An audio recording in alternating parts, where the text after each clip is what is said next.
Thank you, Mr. Speaker. I'd like to yield 6.5 minutes to Representative Rayner. Representative Rayner, you're recognized in debate. Thank you, Mr. Speaker. As a lawyer, I have been trained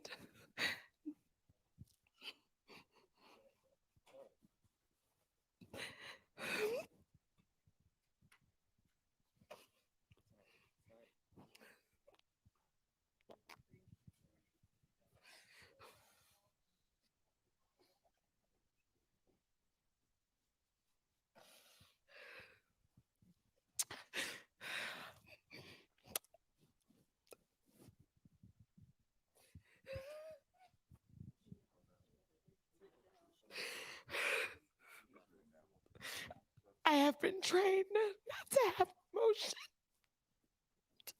when I debate. We're talking about children. We're talking about children who can't speak for themselves.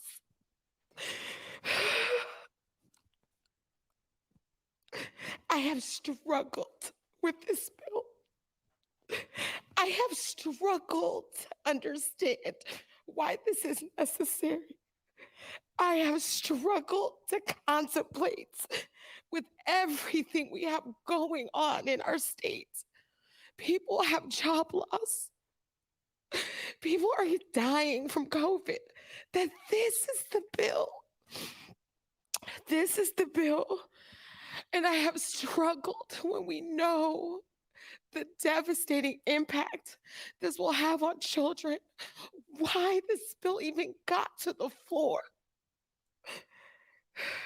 You call it policy, and I call this bill about humanity.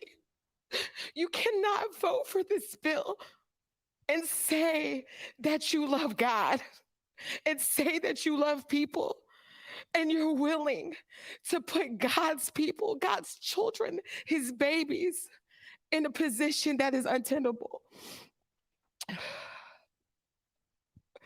Yesterday, we had an in-depth discussion about the most troubling aspects of this bill.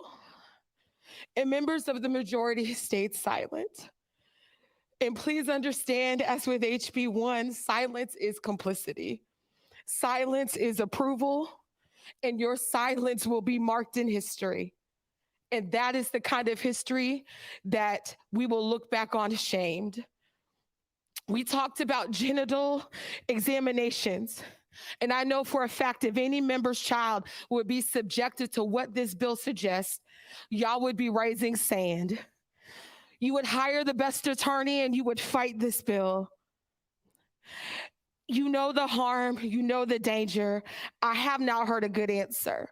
When I asked the bill sponsor, I asked you, I said, when we're talking about examinations, you indicated you would accept the FHSAA's guidance, but yet their guidance isn't good enough when we're talking about this bill. So you have to make it make sense to me because it doesn't make any sense.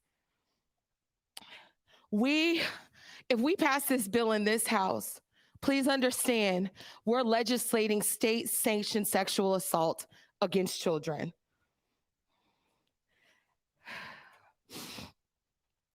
When I raised my amendment about Black and brown girls, it wasn't just to have an amendment.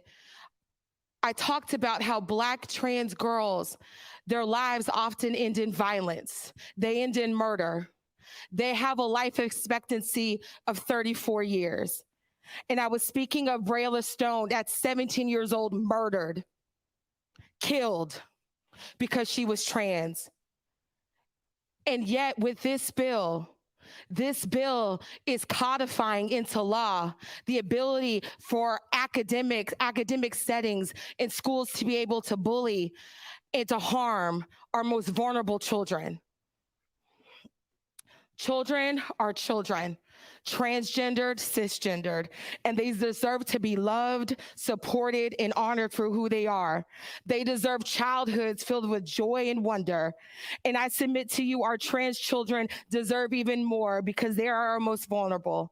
So I will say this, I know this bill is gonna pass, but we shall overcome because the arc of the moral universe is long, but it bends towards justice.